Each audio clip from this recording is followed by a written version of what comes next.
Bismillahirrahmanirrahim. Let's start our new topic, which is the continuation of the last lesson. And we are studying solution of equations. Earlier in the previous lesson, we have studied solution, equation, different types of equation. We have solved a linear equation and quadratic equation by using factorization and completed scale method. Now in this lesson we will further study and we will use quadratic formula to solve the quadratic equation. This is the simplest and easiest way of solving. जब quadratic equation factorization से solve नहीं हो सकती तो फिर आप इसको quadratic formula से solve कर सकते हो. This is your quadratic equation ax square plus bx plus c equal to 0. तो इस इक्वेशन में एक्स स्क्वायर का कोफिशिएंट a, x का कोफिशिएंट b और कांस्टेंट टर्म जो है वो c है. इनके साइंस के साथ आपने लेना है. जो भी x के कोफिशिएंट का साइन है वो b होगा आपका. जो भी एक्स स्क्वायर का कोफिशिएंट का साइन है वो आपका a होगा और जो भी कांस्टेंट का साइन है वो आपका c होगा. साइन के साथ हर नंबर को लेना है आपने. So this equation can be solved by using a formula which is called quadratic formula. The quadratic formula is this: x is equal to always you will write x is equal to minus b plus minus square root of b square minus 4ac. This fraction bar is below the whole numerator. ये सारी की सारी term numerator में है. बाज़ दफे आप लोग माइनस बी को अलहदा कर देते हो और ये वाला जो है वो अलहदा हो जाता है. तो फिर जब सिंप्लीफाई करते हैं तो वो मिस्टेक हो जाती है. ये minus b is with this square root sign. तो इस पूरे के नीचे आपने ये बार डालनी है और इसके नीचे सिर्फ 2a है. तो सबसे पहले इक्वेशन को सॉल्व करने की कोशिश करते हैं फैक्टराइजेशन मेथड से. अगर फैक्टराइजेशन मेथड से सॉल्व ना हो तो फिर हम क्वाड्रेटिक फॉर्मूला यूज करते हैं. पेपर 2 में नॉर्मली जब हमें डेसिमल प्लेसेस तक आंसर को लिखने के लिए कहते हैं तो फिर हम क्वाड्रेटिक फॉर्मूला ही यूज करते हैं. Solve this equation by using quadratic formula. 2x square minus 5x minus 6. अब इसके देखिए फैक्टर 6 2 12 माइनस 12 है और माइनस 12 के कोई ऐसे फैक्टर जिनको मल्टीप्लाई करने से माइनस 12 और प्लस करने से माइनस 5 आए नहीं है. तो इसका मतलब ये इक्वेशन फैक्टराइज नहीं होती. इसको हम फैक्टराइजेशन मेथड से सॉल्व नहीं कर सकते. तो इसके लिए फिर हम क्वाड्रेटिक फॉर्मूला यूज करेंगे और उसमें a की वैल्यू 2 है, b की वैल्यू माइनस 5 है और c की वैल्यू माइनस 6 है. इन वैल्यूज को हम इस क्वाड्रेटिक फॉर्मूला में पुट कर देंगे.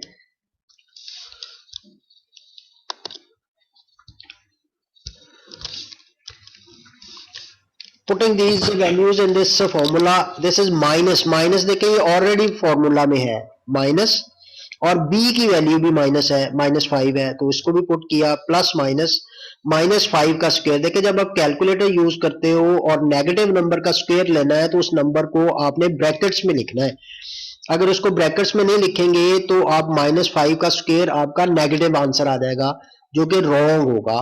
तो माइनस 5 का स्क्वायर हमेशा पॉजिटिव होगा. तो इसको आपने ब्रैकेट के अंदर लिखना है. माइनस 4 a की वैल्यू और c की वैल्यू ओवर 2 a की वैल्यू. इसे सिंप्लीफाई करेंगे तो आपके पास x इज इक्वल टू 5. ये माइनस और माइनस प्लस हो जाएगा और माइनस 5 का square 25 plus 48 over 4. So this is 5 plus minus square root of 73. 5 plus minus 73 का स्क्वायर रूट 8.544 ओवर 4. अब ये दो सॉल्यूशंस हैं आपके पास. 5 प्लस 8.544 ओवर 4 और 5 माइनस 8.544 ओवर 4. तो इसको ऐड करें और 4 पे डिवाइड कर दें. इनको सब्ट्रैक्ट करें और 4 पे डिवाइड कर दें. You will get the required answer correct to 3 significant figures.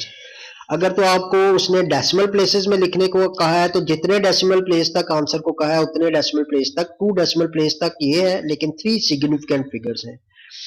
3 decimal place तक ये आंसर है लेकिन 3 सिग्निफिकेंट फिगर्स हैं. तो always give the answer correct to nearest 3 significant figure if it is not stated in the question. So this is the way of solving quadratic equation by using formula, which is very easy. Formula याद करना है बेटे, ये formula paper में नहीं दिया होता, formula अक्सर आप लोग गलत लिखते हो। Minus b plus minus square root of b square minus 4ac over 2a है। हिडन क्वाड्रेटिक इक्वेशन, अतः बाज दफे ये होता है कि इक्वेशन तो क्वाड्रेटिक ही होती है लेकिन वो बाहर दिखने में क्वाड्रेटिक नहीं लगती, जब हम उसको सिंप्लीफाई करते हैं तो वो हमारे पास क्वाड्रेटिक इक्वेशन जो है वो बन जाती है। तो इस तरह की इक्वेशन को सॉल्व करने के लिए भी हमने पहले उन इक्वेशन को सॉल्व करना है।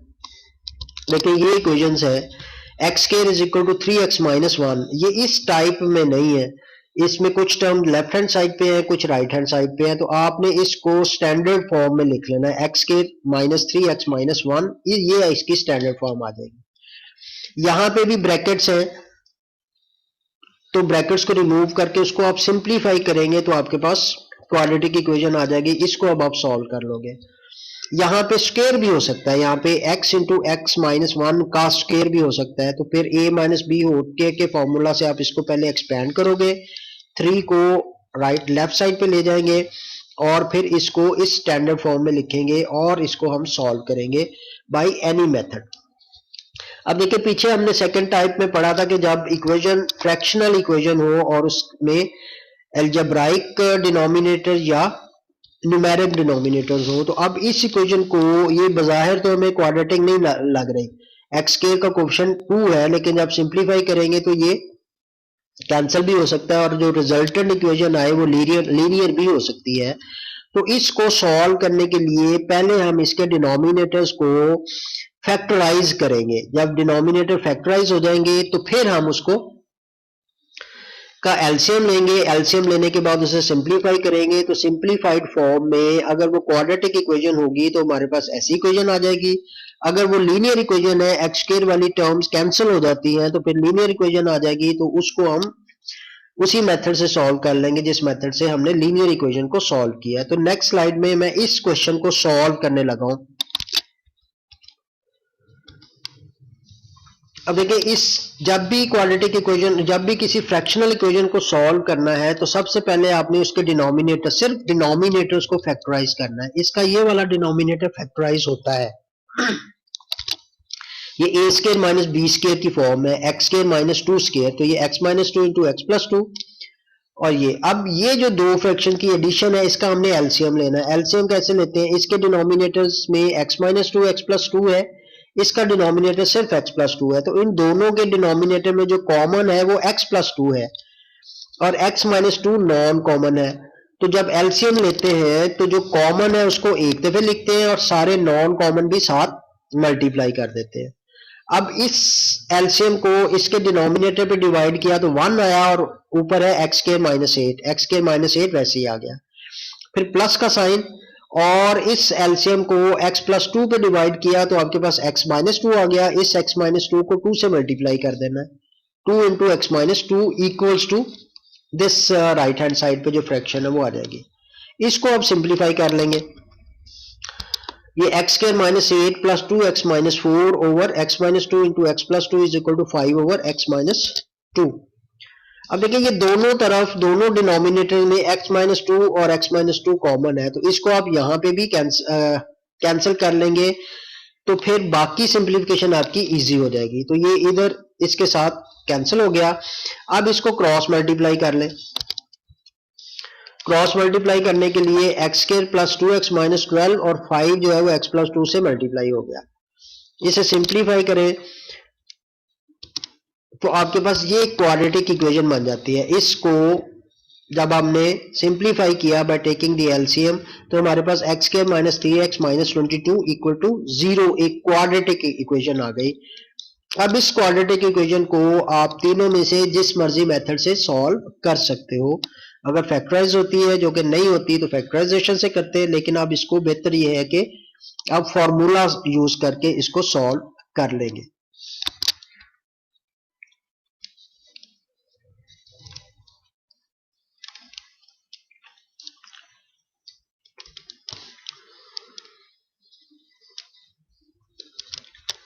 अब एप्लीकेशन ऑफ क्वाड्रेटिक इक्वेशंस है।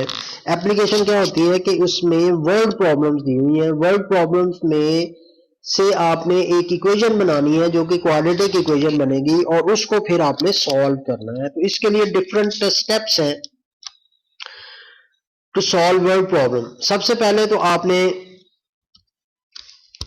प्रॉब्लम को बड़े केयरफुली रीड आउट करना है। Read the problem carefully and make sure all the words and ideas are understood. आपने उसमें रीड करके ये देखना है कि क्या आपने फाइंड आउट क्या करना है और गिवन कंडीशन जो है वो क्या है। स्टेप 2 में क्या होगा, identify what we are looking for. हमने क्या चीज उस इक्वेशन में फाइंड आउट करनी है और what is to be determined.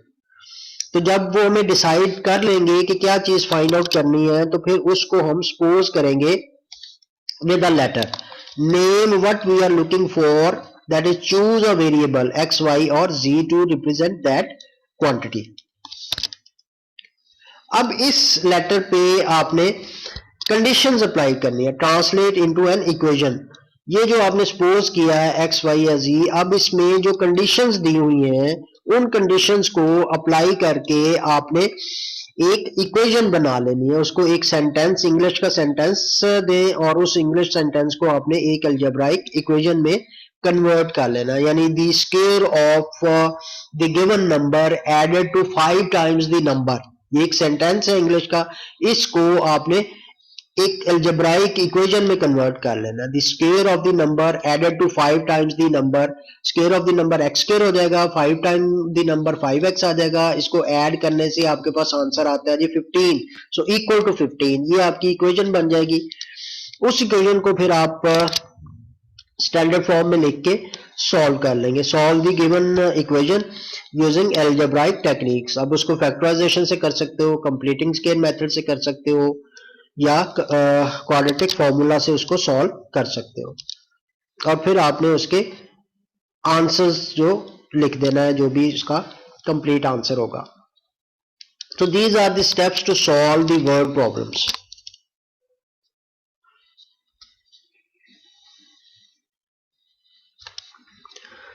ये एक एग्जांपल है word problem. The sum of a whole number and twice the square of the number is 10, find the number.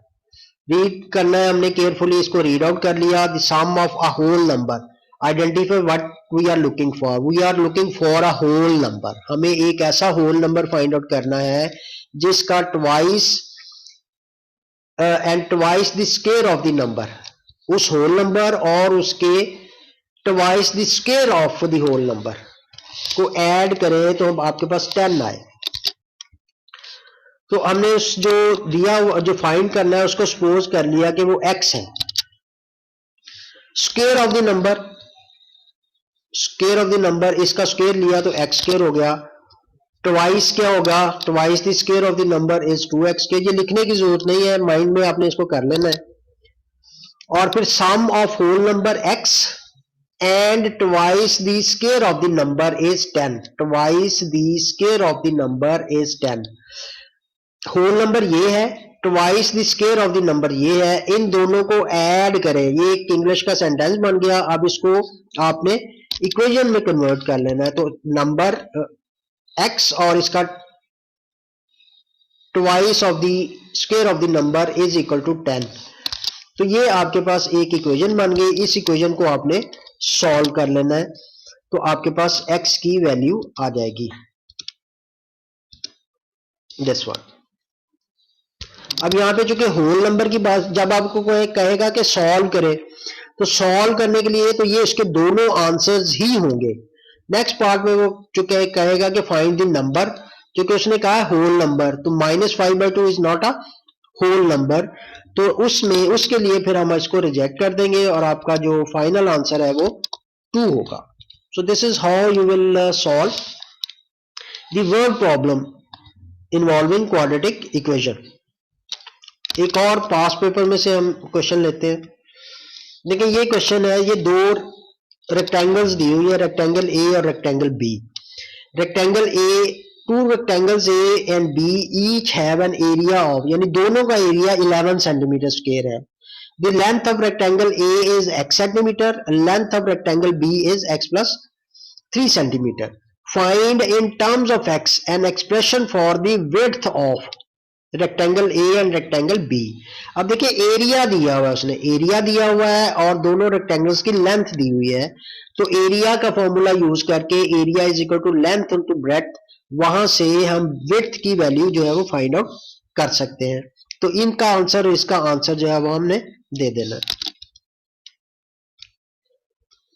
ये देखिए रेक्टेंगल ए, उसके एरिया का formula length into width is equal to area. तो width क्या आ जाएगी, area over length. Area 11 है और इसकी लेंथ x है. पार्ट 2 में रेक्टेंगल का area width equals to area over length. Area 11 ही है, उसकी लेंथ जो है वो x+3 आ गई. तो पार्ट 1 और पार्ट 2 का आंसर इसी तरह आ जाएगा. पार्ट बी में उसने कहा given that the width of rectangle A is 2 centimetre greater than the width of rectangle B. तो फॉर्म एन इक्वेशन. तो रेक्टेंगल बी, रेक्टेंगल ए की विड्थ जो है वो ज्यादा है रेक्टेंगल बी की विड्थ से. तो फिर इसका मतलब क्या हुआ, अगर रेक्टेंगल बी की विड्थ में आप 2 ऐड कर दें तो वो रेक्टेंगल ए की विड्थ के इक्वल हो जाएगा. तो रेक्टेंगल ए की विड्थ है 11/2 और रेक्टेंगल बी की विड्थ है 11/x+3. ये कम है रेक्टेंगल ए की विड्थ से, तो इसलिए इसमें अगर हम 2 ऐड कर दें तो ये दोनों इक्वल हो जाएंगे. या आप ये भी कर सकते हो कि इन दोनों का डिफरेंस 2 के इक्वल है. इसमें से जो बड़ी है, ये वाली बड़ी है ना, रेक्टेंगल ए की विड्थ ज्यादा है, बड़ी है, और रेक्टेंगल बी की विड्थ छोटी है. तो जब इन दोनों विड्थ्स को आप सब्ट्रैक्ट करोगे, लार्जर में से स्मॉलर को माइनस करोगे, तो that will be equal to +2. तो आप ये भी कर सकते हो 11/x minus 11/x+3 equals to 2 भी आप लिख सकते हो. तो इसको जब आप सिंप्लीफाई करोगे, एलसीएम लिया, इस तरफ का क्रॉस मल्टीप्लाई किया, तो आपके पास 2x प्लस 17x आ गई. 2x plus 17x minus 11x minus 33 और 2x प्लस 6 इसको सिंप्लीफाई किया तो आपके पास ये रिक्वायर्ड इक्वेशन आ गई. 2x plus 6x minus 33 equal to 0.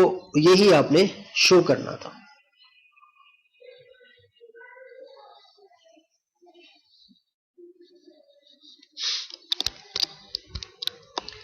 फिर उसने आगे कहा solve the equation giving your answer correct to 2 decimal places. तो इस इक्वेशन को आपने क्वाड्रेटिक फॉर्मूला यूज करके सॉल्व कर लिया. देखो ये 5 मार्क्स का आंसर है, क्वेश्चन है.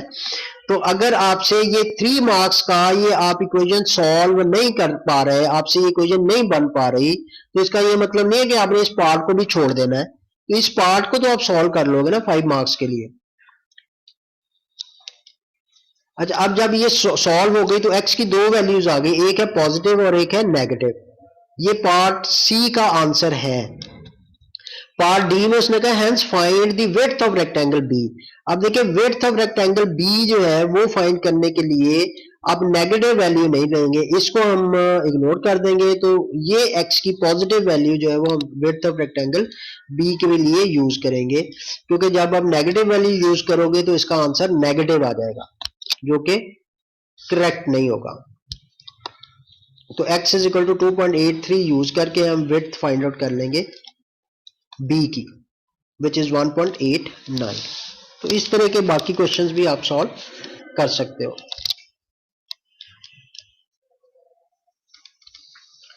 अब इसके बाद है linear simultaneous equations. Simultaneous equations इनको सॉल्व करना, और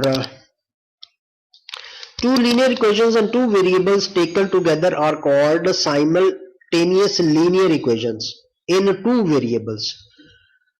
The solution of system of simultaneous linear equation is the ordered pair. उसके solution को हम इस फॉर्म में लिखते हैं which satisfies both the linear equations. यानी x और y में 2 equations होंगी, उनको हम solve करेंगे तो हमारे पास x y की वैल्यू आ जाएगी. x y की वो वैल्यूज उन दोनों equations को satisfy करेंगी. Methods of solving linear equation.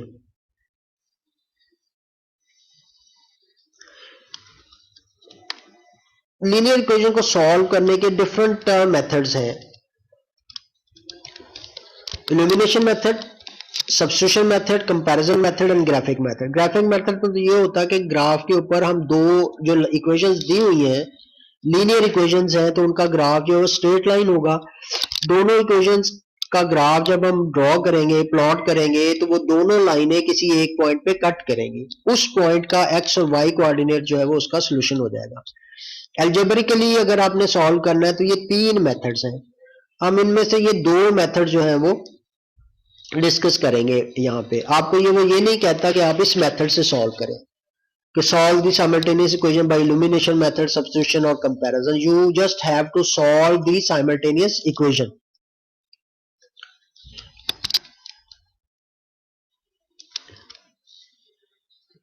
Illumination method से साइमल्टेनियस इक्वेशन को सॉल्व करना। ये फॉलोइंग स्टेप्स हैं जो आप यूज करोगे to solve the simultaneous equation by using elimination method. Multiply the given equation by suitable constant so as to make the coefficients of the variable to be illuminated equal। अब इसमें क्या करना है, दोनों इक्वेशंस में हमने x या y में से किसी एक वेरिएबल का कोफिशिएंट सेम बनाना है। उस कोफिशिएंट को इल्यूमिनेट करने के लिए तो हम दोनों इक्वेशंस में देखेंगे कि x या y में से किसी का कोफिशिएंट ऑलरेडी सेम है। अगर सेम होगा तो हम नेक्स्ट स्टेप पे चले जाएंगे, नहीं तो हम उसमें से किसी एक को या दोनों इक्वेशन को किसी नंबर से मल्टीप्लाई करेंगे ताकि उनमें से किसी एक वेरिएबल का कोफिशिएंट सेम हो जाए। Add the new equations obtained if the terms having the same coefficient are opposite signs and subtract if they are of the same sign। अब जो दो x के कोफिशिएंट या y के किसी एक वेरिएबल का जो कोफिशिएंट है, अगर उनके कोफिशिएंट सेम है और उनके साइंस जो है वो डिफरेंट है, एक का साइन पॉजिटिव एक का साइन नेगेटिव है, तो आपने इक्वेशंस को ऐड कर देना है। और अगर उन दोनों के साइंस सेम है तो फिर उन इक्वेशन को आपने सब्ट्रैक्ट कर देना है। सब्ट्रैक्ट करने से नीचे वाले इक्वेशन का आपको पता है साइन चेंज हो जाते हैं। सॉल्व द इक्वेशन दस ऑब्टेन। तो इस तरह दोनों इक्वेशन को ऐड या सब्ट्रैक्ट करने से आपके पास एक ऐसी इक्वेशन आएगी जिसमें सिर्फ एक वेरिएबल होगा। उस वेरिएबल के लिए आपने उस इक्वेशन को सॉल्व कर लेना है और फिर उस वेरिएबल की वैल्यू जो है वो आपके पास आ जाएगी। Substitute the value found in any one of the given equation. तो जो इस स्टेप में 3 में जिस वेरिएबल की वैल्यू आएगी आपके पास, उस वैल्यू को आपने जो गिवन इक्वेशंस हैं उनमें से किसी एक में सब्स्टिट्यूट कर देना है। तो उसको सॉल्व करेंगे तो आपके पास दूसरे वेरिएबल की वैल्यू आ जाएगी। तो ये 5 स्टेप्स है। इन 5 स्टेप्स को यूज करके आपने इक्वेशन को सॉल्व करना है। पहला स्टेप आपको जरूरत पड़ भी सकती है, नहीं भी पड़ सकती। किसी एक इक्वेशन को एक नंबर से मल्टीप्लाई करने से कोफिशिएंट सेम हो सकता है किसी एक वेरिएबल का, या दोनों को करना पड़ेगा और फिर हम उन दोनों इक्वेशंस को ऐड करेंगे या सब्ट्रैक्ट करेंगे। जो रिजल्टेंट इक्वेशन आएगी उसको सॉल्व करेंगे, जो वैल्यू आएगी जिस वेरिएबल की उसको हम दोनों गिवन इक्वेशन में से किसी एक में पुट कर देंगे तो आपके पास दूसरे वेरिएबल की वैल्यू आ जाएगी। इसकी एक एग्जांपल सॉल्व करते हैं इन स्टेप्स को फॉलो करके। Solve the system of equation 2x + y = -4 है एंड 5x - 3y = 1। ये दो इक्वेशंस हैं। इसको कहता है कि यहां पे कहा हुआ है इल्यूमिनेशन मेथड से, क्योंकि हम इल्यूमिनेशन मेथड से हम सॉल्व कर रहे हैं, लेकिन जरूरी नहीं है कि वो आपको क्वेश्चन में नहीं कहेगा। क्वेश्चन में सिर्फ ये होगा कि सॉल्व दीज इक्वेशंस। तो इसमें से जो गिवन इक्वेशंस है वो ऑलरेडी इस फॉर्म में लिखी हुई होगी, नीचे उसके स्पेस है।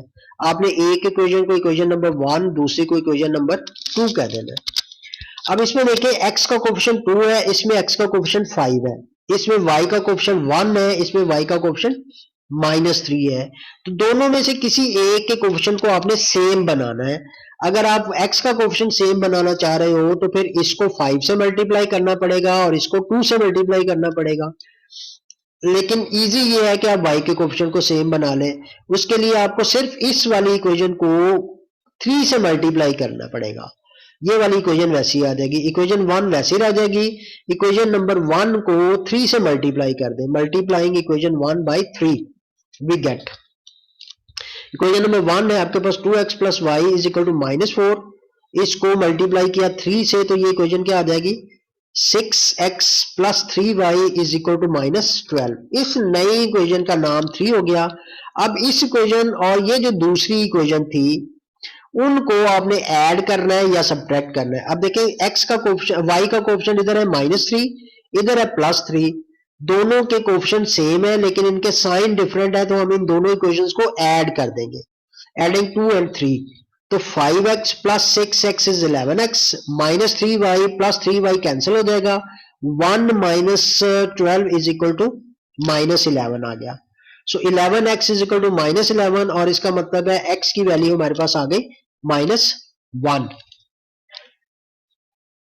अब x की ये वाली वैल्यू हम इक्वेशन नंबर 1 या 2 में से किसी एक में पुट कर देंगे। Substitute the value of x is equal to -1 in equation number 1 में पुट करेंगे तो 2 इंटू x है तो 2 into -1 plus y is equal to -4, -2 plus y is equal to -4 and y is equal to -4 plus 2 and y is equal to -2। तो in equation का जो solution है वो x की वैल्यू -1 और y की वैल्यू -2 जो है वो इसका सॉल्यूशन आ गया।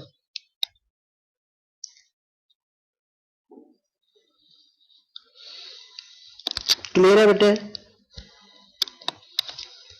इनमें अगर कोई कोफिशिएंट फ्रैक्शन में है तो उस फ्रैक्शन को आपने खत्म कर लेना है। फ्रैक्शन खत्म कैसे होगी, पूरी इक्वेशन को आपने जो एलसीएफ डिनोमिनेटर्स हैं उसके एलसीएम से मल्टीप्लाई कर देना है। मल्टीप्लाई कर देंगे तो आपके पास फ्रैक्शंस खत्म हो जाएंगी और सिंपल इस तरह के इक्वेशंस आ जाएंगी और उसको आपने सॉल्व कर लेना है। तो सब्स्टिट्यूशन मेथड क्या है, इसके लिए जो स्टेप्स हैं वो आपने अप्लाई करने हैं। उसमें क्या होगा, find the value of one variable in terms of the other from one of the given equation. अब जो दो इक्वेशंस आपको दी हुई होंगी उन दोनों इक्वेशंस में से आपने किसी एक इक्वेशन में से किसी एक वेरिएबल की वैल्यू फाइंड आउट कर लेनी है, यानी उसको x या y को उसमें से x या y को सब्जेक्ट बना लेना है। फिर substitute the value of this variable in the other equation, दूसरी इक्वेशन में उसको पुट कर देंगे तो आपके पास एक वेरिएबल में एक इक्वेशन आएगी, उसको सॉल्व करके आप उस वेरिएबल की वैल्यू फाइंड आउट कर लेंगे। अब इस वेरिएबल की जो वैल्यू है उसको आपने इस स्टेप में जो आपके पास इक्वेशन आई थी स्टेप 1 में उसमें पुट कर देना। Substitute the value of this variable in any of the equation to get the value of the other variable. So these are the 4 steps which you will use, यानी दोनों में से किसी एक में से x या y को आपने सब्जेक्ट बनाना है, x या y की वो वैल्यू दूसरी इक्वेशन में पुट कर देनी है, दूसरी इक्वेशन में पुट करके उसको सॉल्व कर लेना है तो एक वेरिएबल की वैल्यू आ जाएगी, उस वेरिएबल की वैल्यू को आपने दूसरी इक्वेशन में पुट कर देना है। This is the example of substitution method. ये दो इक्वेशंस आपके पास हैं, 3x minus 7x minus 3y is equal to 31, 9x minus 5y is equal to 41। इन दोनों इक्वेशंस को नाम दे लें आप 1 और 2। अब क्या करना है, पहला स्टेप ये था कि इक्वेशन नंबर 1 या 2 में से x या y को सब्जेक्ट बनाएं जिसमें से इजी हो। अगर किसी इक्वेशन में सिर्फ x है या y है तो फिर उसमें से x या y को सब्जेक्ट बनाना इजी होता है, लेकिन यहाँ पे दोनों के साथ कोफिशिएंट्स हैं तो आप किसी भी इक्वेशन को यूज कर सकते हो। -3y 7x को हम राइट साइड पे ले गए, 31 माइनस 7x, तो y is equal to 7x minus 31 over 3 आ गया। अब y की ये वाली वैल्यू आप इक्वेशन नंबर 2 में पुट कर दें। इक्वेशन नंबर 2 में जब वैल्यू पुट करेंगे तो ये हमारे पास क्या आएगा, 9x माइनस 5 और y की वैल्यू, ये y की वैल्यू है, इक्वल टू 41। इस इक्वेशन को जब हम सॉल्व करेंगे तो हमारे पास ये 3 है डिनोमिनेटर में, पूरी इक्वेशन को 3 से मल्टीप्लाई कर दें तो ये 27 35x plus 155 is equal to 41 over 3 आ जाएगा। इसे सिंप्लीफाई करेंगे तो आपके पास x में एक इक्वेशन आई है, इस इक्वेशन को सॉल्व करेंगे तो x इज इक्वल टू 4 आ गया आपके पास, एक वेरिएबल की वैल्यू आ गई। अब इस ये वाली वैल्यू जो है वो आप इस इक्वेशन नंबर 3 में पुट कर दें। ये जो आपने इक्वेशन नंबर 1 में से y की वैल्यू निकाली थी उसमें इस वेरिएबल की वैल्यू को पुट कर देना है हमेशा। तो इसमें करेंगे तो ये 7 मल्टीप्लाइड बाय 4 माइनस 31/3, 28 माइनस 31/3 और -3/3, तो y की वैल्यू जो है वो आपके पास -1 आ गई। So this is x is equal to 4 and y is equal to -1. So this is the way of solving linear simultaneous equations using substitution method.